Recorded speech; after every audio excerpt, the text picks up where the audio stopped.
भाई तुम्हें याद है we have been literally roasted in the start of the season जब हम ब्रेंटफोर्ड एंड ब्राइटन के अगेंस्ट हारे थे।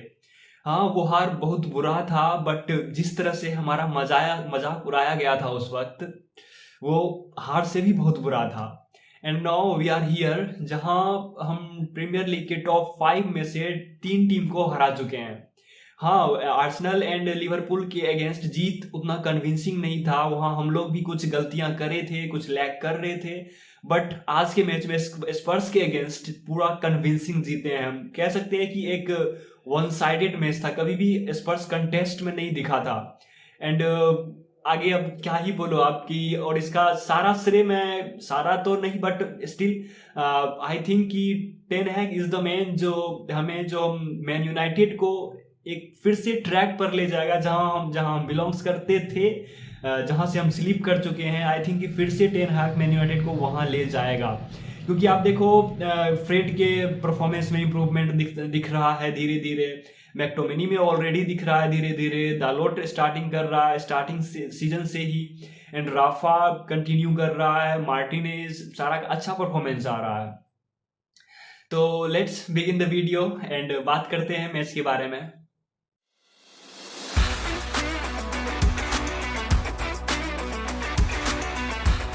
अगर बैकलाइन की बात करें तो बैकलाइन और डिफेंसिव लाइन की बात करें तो मार्टिनेज, राफा, यहाँ से स्टार्ट करना होगा। एंड मार्टिनेज, जब सीजन स्टार्ट हुआ था, जब हम ब्रेंटफोर्ड एंड ब्राइटन के अगेंस्ट एक बुरा हारे थे, तो वहाँ सारे एक्सपर्ट्स, सारे जो भी होते हैं, आप मीडिया हाउस या फिर किसी और कोई और एक्सपर्ट, सब बोल रहे थे कि मार्टिनेज शायद प्रीमियर लीग में नहीं चल पाएगा, उनकी हाइट छोटी है, प्रीमियर लीग में फिजिकल ज़्यादा हैं, स्ट्राइकर्स उन्हें डोमिनेट करेंगे, स्ट्राइकर्स उन्हें पॉकेट करेंगे।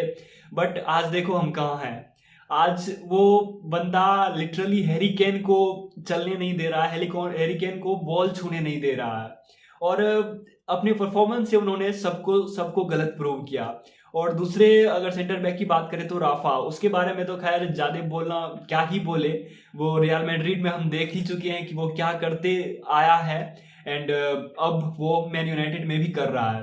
पिछले साल क्योंकि उन्हें ज़्यादा टाइम नहीं मिला, गेम टाइम नहीं मिला, वो खेल नहीं पा रहे थे, रेगुलर स्टार्ट नहीं कर रहे थे, तो उस मैच उनका हम क्या ही कह सकते हैं उनके परफॉर्मेंस के बारे में।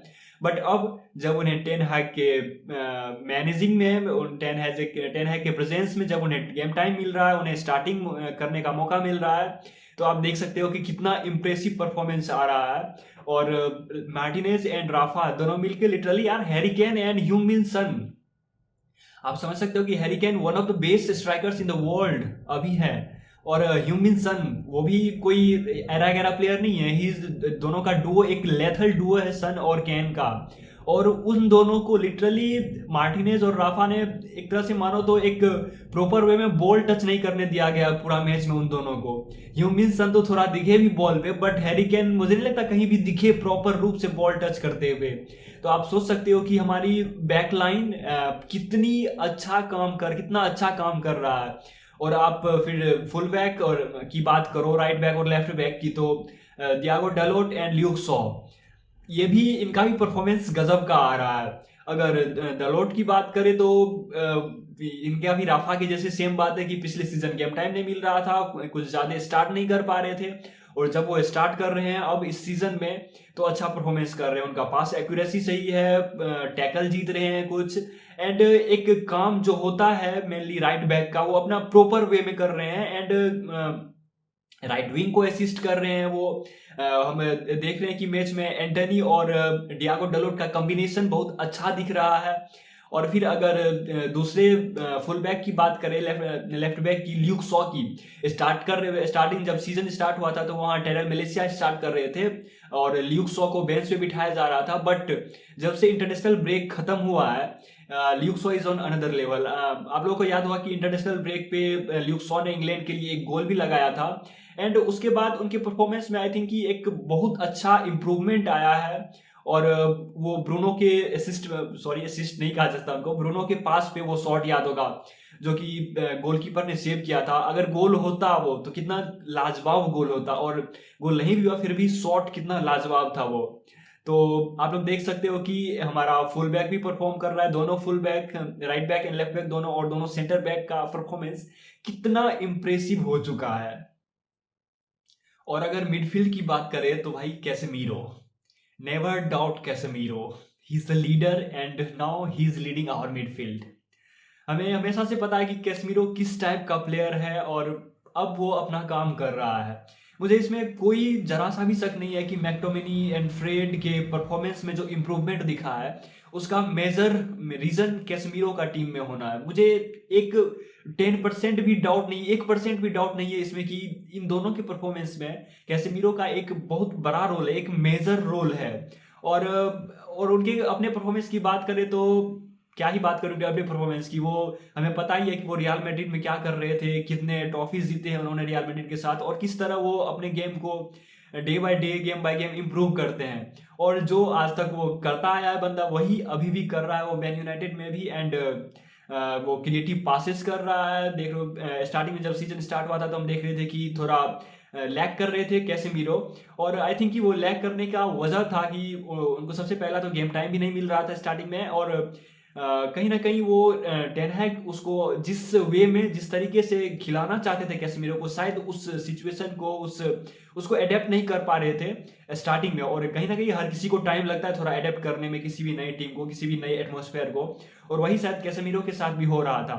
बट अब जब वो स्टार्ट कर रहे हैं, कुछ गेम टाइम मिल चुका है, जब अडेप्ट कर चुके हैं मैन यूनाइटेड की सिचुएशन में, यहाँ के एटमॉस्फेयर में, तो आप देख सकते हो कि वो जिस तरह से टैकल करते थे वो टैकल कर रहे हैं फिर से, जिस तरह से टैकल जीतते थे वो टैकल जीत रहे हैं। एंड उनका जो क्रिएटिव पास था डिफेंस से लेके बॉल को फॉरवर्ड लाइन तक पहुंचाना, वो फिर से दिख रहा है, क्रिएटिविटी दिख रहा है उनका। एंड कहीं ना कहीं वो जो अटैकिंग माइंडसेट होता था उनका, वो भी दिख रहा है अब। जिस तरह से वो शॉट लगा रहे हैं और फिर जिस तरह से पास कर रहे हैं फॉरवर्ड लाइन पे, कुछ क्रिएटिव पास बना रहे हैं जहां से हम लोग बॉल का पोजीशन लूज कर देते थे जो पास करने में, वो पास अब दिख रहा है। और हाँ, कहीं ना कहीं अगर क्रिएटिव पास करेगा बंदा तो ऑब्वियसली वो 100% सक्सेसफुल नहीं होगा, कभी ना कभी कहीं ना कहीं किसी सिचुएशन में वो पोजीशन लूज भी करेगा। बट स्टिल वो हमें लूज पे ध्यान नहीं देना चाहिए। जो 10%, 15%, 20% गलती होता है उसको छोड़ के, जहां वो जिस तरह वो क्रिएटिव पास कर रहा है और उसके वजह से जिस तरह से हम मौका बना पा रहे हैं, हमें उस पर ध्यान देना चाहिए। और फ्रेड एंड मैक्टोमिनी की बात करें तो मैक्टोमिनी तो खैर आज के गेम में नहीं खेल रहे थे, बाद में आए थे वो एंटनी की जगह सब्स्टिट्यूट, एंटनी जब सब्स्टिट्यूट हुआ तो। बट अगर फ्रेड की बात करें तो I think he was on top today. और जैसा कि पिछले मैच में हम देख रहे थे उनसे कि गलत पास कर रहे थे, टैकल नहीं हो पा रहा था उनसे, मतलब कि टैकल हार रहे थे डुअल टैकल में वो। और कहीं ना कहीं पिछले मैच में हम उसके वजह से पॉइंट भी गवाए थे, 2 पॉइंट भी गवाए थे क्योंकि वो goal scoring opportunity, 2-3 goal scoring opportunity miss करा था बंदा। बट आज के मैच में ऐसा कुछ भी नहीं था। आज वो अच्छा से पास कर रहा था और कहीं ना कहीं 1-2 क्रिएटिव पास भी करा जिसकी वजह से गोल लगा, और टैकल जीत रहा था वो, और अच्छा शॉट भी लगा रहा था बंदा। एक तो गोल भी आया उनसे। हाँ, हालांकि वो थोड़ा डिफ्लेक्शन हुआ था बट स्टिल गोल तो उनके नाम पे आया। एंड आप आज उनके शॉट्स भी देखे होंगे, अच्छे अच्छे शॉट्स भी आए। तो कहीं ना कहीं एक कैसेमीरो का भी इफेक्ट है इन पर, बट स्टिल इनका परफॉर्मेंस भी पिछले मैच के कंपैरिजन में तो बहुत इंप्रूवमेंट था आज के मैच में। एंड अगर फॉरवर्ड लाइन की बात करें तो फॉरवर्ड लाइन से पहले ब्रूनो की बात करते हैं, 10 नंबर के पोजीशन पे जो खेलते हैं, जो कि अटैकिंग मिडफील्डर या आप सीए कैम के रोल में खेलते हैं, उनकी बात करें तो कहीं ना कहीं ब्रूनो के परफॉर्मेंस में भी पिछले 2-3 मैच में थोड़ा गिरावट था।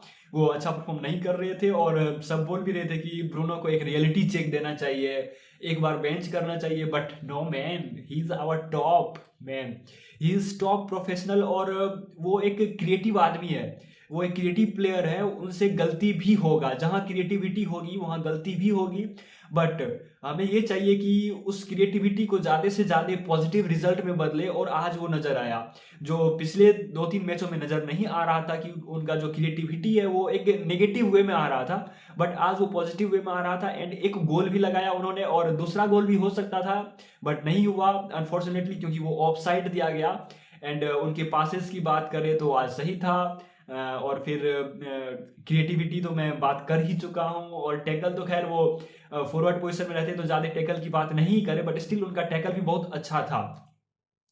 और फिर अगर सेंचो की बात करें तो सेंचो आई थिंक कि जैसा कि कहा जाता है कि लेफ्ट विंग उनका एक नेचुरल पोजीशन है, बट और हाँ मैं भी मानता हूँ कि लेफ्ट विंग उनका नेचुरल पोजीशन है, बट मैं आज वो अपने बेस्ट पे नहीं थे।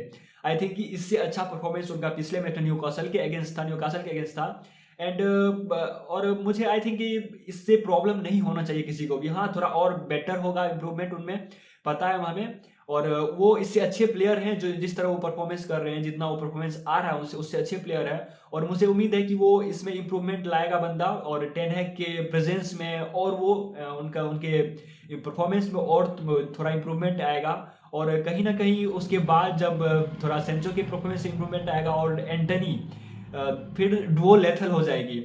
और एंटनी की बात करें तो फिर यहाँ ना एंटनी के परफॉर्मेंस में आज तो खैर डिसेंट परफॉर्मेंस था उनका, कुछ ज़्यादा लेथल में नहीं कहूँगा, उनका परफॉर्मेंस डिसेंट था। बट उनमें मुझे एक प्रॉब्लम दिखता है कि हाँ मुझे पता है वो लेफ्ट फुटेड है, बट वो जब बॉल लेफ्ट फुट से राइट फुट पे स्विच करते हैं तो आई थिंक उन्हें बहुत टाइम लग जाता है। हाँ मैं बार बार कह रहा हूँ कि मुझे पता है वो लेफ्ट फुटेड है, वो लेफ्ट फुट पे रिलाई करते हैं, बट स्टिल आप हर वक्त आपको लेफ्ट फुट पे बॉल नहीं मिलेगा। कभी कभी क्या जब आप डिफेंस को पता है कि आप लेफ्ट फुटेड है तो ऑब्वियसली डिफेंस उसको आपको मैक्सिमम राइट फुट पे बॉल खिलाने का कोशिश करेगा, और वहां आपको प्रॉब्लम होने वाली है। और वो हमें प्रॉब्लम दिख रहा है, और कहीं ना कहीं डिफेंस उसको एक्सप्लॉइट भी करने का कोशिश कर रहा है, जो कि आई थिंक कि थोड़ा अगर काम कर ले एंटनी अपने राइट फुट पे, थोड़ा वो जो वक्त लगाते हैं लेफ्ट फुट से राइट फुट पे बॉल स्विच करने में, पास करने में, जब राइट फुट से पास करना होता है, और वो जो वक्त लगाते हैं उसको थोड़ा कम कर दे, थोड़ा काम करे अगर वो राइट फुट पे, तो आई थिंक कि वो और ज्यादा लेथल हो जाएंगे। अभी भी वो अच्छे प्लेयर हैं, नो डाउट, लेफ्ट फुट पे वो कमाल के प्लेयर हैं और कमाल के गोल भी लगाते हैं। एंड आई थिंक कि उनको थोड़ा फ्री माइंड से भी खेलना चाहिए, और फिर वो थोड़ा फ्री माइंड से खेले और थोड़ा अपने राइट फुट पे काम करे, तो आई थिंक कि he will be more lethal then ever. और अगर फिर राशफर्ड की बात करें जो कि स्ट्राइकर एज ए स्ट्राइकर खेल रहे हैं, तो आई थिंक कि राशफर्ड के अलावा we need a striker. Cristiano Ronaldo है हमारे पास, बट आई थिंक कि क्रिस्टियानो रोनाल्डो को गेम टाइम मिल नहीं रहा है, हम राशफर्ड को एज ए स्ट्राइकर खिला रहे हैं। बट राशफर्ड के पास सिर्फ तो मैं नहीं कहूँगा, बट मेनली वो स्पीड पे रिलाई करते हैं। उनके पास ज़्यादा कुछ और ड्रिबलिंग सब नहीं है, हालांकि स्पीड से थोड़ा काम चल रहा है उनका, बट हर सिचुएशन में काम नहीं आता, वो गोल स्कोरिंग अपॉर्चुनिटी बहुत मिस करते हैं, जो कि आई थिंक कि रोनाल्डो अभी भी 37 की एज में भी राशफर्ड से बेटर है स्ट्राइकर के पोजीशन में, क्योंकि जितना रोनाल्डो कन्वर्ट करेंगे गोल स्कोरिंग अपॉर्चुनिटी को गोल में, वो राशफर्ड से नहीं हो पा रहा। और रोनाल्डो के पास कहीं ना कहीं स्पीड कम है अब थोड़ा, क्योंकि ऑब्वियसली 37 के एज का है रोनाल्डो और राशफर्ड 24 का है, तो जमीन आसमान का अंतर है दोनों की स्पीड, जमीन स्पीड में नहीं बट दोनों की एज में, तो ऑब्वियसली स्पीड में अंतर होगा। रोनाल्डो के पास थोड़ा स्पीड कम है, इस वजह से वो थोड़ा पीछे रह जाते हैं। बट बॉक्स में जो गोल स्कोरिंग अपॉर्चुनिटी को रोनाल्डो गोल में कन्वर्ट करेगा, वो नहीं हो पाएगा राशफर्ड से, और वो नहीं हो रहा है, वो हम एविडेंट है, पिछले मैच में भी देखे, आज भी देखे हैं। बट क्या रोनाल्डो को 90 मिनट खिलाना सही होगा टीम में? देखिए हम सब चाहते हैं, हम रोनाल्डो के फैंस, मैन यूनाइटेड के फैंस, की रोनाल्डो खेले all 90 minute, but I think कि ये पॉसिबल अभी फिलहाल नहीं है। रोनाल्डो का फॉर्म अभी उतना अच्छा नहीं है। हाँ उन्होंने गोल लगाया था एवर्टन के against, but I don't think कि रोनाल्डो का फॉर्म वो पूरा बैक आ चुका है, और कहीं ना कहीं स्पीड में जो उनकी कमी आई है उसकी वजह से थोड़ा लैक भी कर रहे हैं वो। तो मुझे नहीं लगता कि वो 90 मिनट मैक्सिमम मैच में वो 90 मिनट नहीं खेलने वाले हैं, बाद में ही आने वाले हैं। बट हमें एक स्ट्राइकर की ज़रूरत है, हमें एक बड़ा स्पेंडिंग करना होगा, या तो नेक्स्ट समर ट्रांसफर में या फिर विंटर ट्रांसफर में ही, जहां से हम एक अच्छे स्ट्राइकर को ला सके जिसके पास स्ट्राइकिंग कैपेसिटी है, जो गोल स्कोरिंग अपॉर्चुनिटी को गोल में कन्वर्ट करता है, एंड उसके पास पेस भी हो। अभी है हमारे पास कि रोनाल्डो के पास सारा कुछ है बट पेस नहीं है उनके पास, और कहीं ना कहीं आप फुटबॉल में देखोगे पेस नहीं है तो लैग कर जाते हैं, और ऑब्वियसली 37 की एज में पेस हो भी नहीं सकता उतना उनके पास जैसा कि राशफर्ड के पास है। बट राशफर्ड के पास पेस है, तो उनके पास वो अभी तो फिलहाल वो क्वालिटी नहीं है कि वो हर गोल स्कोरिंग अपॉर्चुनिटी को गोल में कन्वर्ट कर सके। तो आखिर हम मैच जीत गए और अच्छा मैच था, हम डोमिनेट किए, बॉल पोजीशन भी हमारी अच्छी थी एंड हमने अच्छे शॉट्स भी लगाए। हमने लगभग 28 की 30 शॉट्स अटेम्प्टेड शॉट्स लगाए और 10-12 तो हमारे शॉट्स टारगेट्स पे थे। और कंपैरिजन करें हॉटस्पॉट से स्पर्ट से तो उनका शायद 2-3 शॉट ही था टारगेट पे और शायद 8-10 शॉट लगाए थे वो। तो आई थिंक कि आज के गेम को हमने डोमिनेट करा और as a Man United fan हम चाहेंगे कि आगे भी डोमिनेट करते रहे। तो आज के वीडियो के लिए बस इतना ही। अगर वीडियो अच्छी लगे तो लाइक एंड सब्सक्राइब जरूर करें।